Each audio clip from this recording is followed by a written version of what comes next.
As we're getting into this first module on Eigrp in this video series, we want to start off by reviewing some of the fundamentals. Some of the fundamentals that we covered back in your CCNA studies. Let's make sure we're solid on those concepts before we dig any deeper. So just a quick review of some of the basics of Eigrp.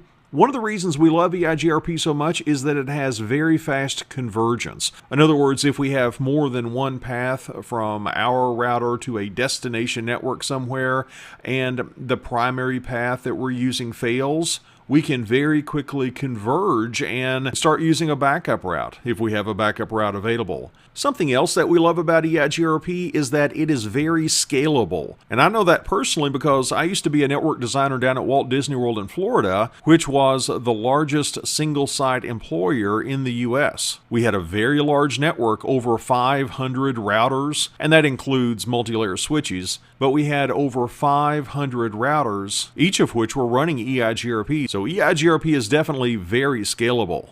And something that Eigrp can do that OSPF cannot do is to load balance across unequal cost paths. If I have more than one path to get to a destination network, Eigrp by default is going to select the best path, the path with the lowest metric. However, using the variance option, as we're going to be talking about later in this video course, we could load balance across different paths even though they have different metrics. And something else just to know about Eigrp, and this is no surprise, it does support VLSM. It supports variable length subnet masks, so we don't have to advertise a network at its classful boundary. We can advertise information about the subnet. And when we're advertising information, we're going to be using with Eigrp a multicast destination address of 224.0.0.10. I want you to know that Eigrp uses this multicast address, and when we get into our OSPF discussions later on, we're going to see that it uses a couple of different multicast addresses. And one of the biggest things that has changed about Eigrp is that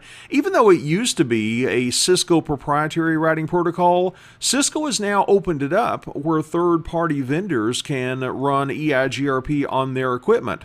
So now you don't have to have a Cisco-only network like we had down at Walt Disney World in Florida when I worked there several years ago. We can now have a mixed vendor environment if we find other vendors that also support Eigrp.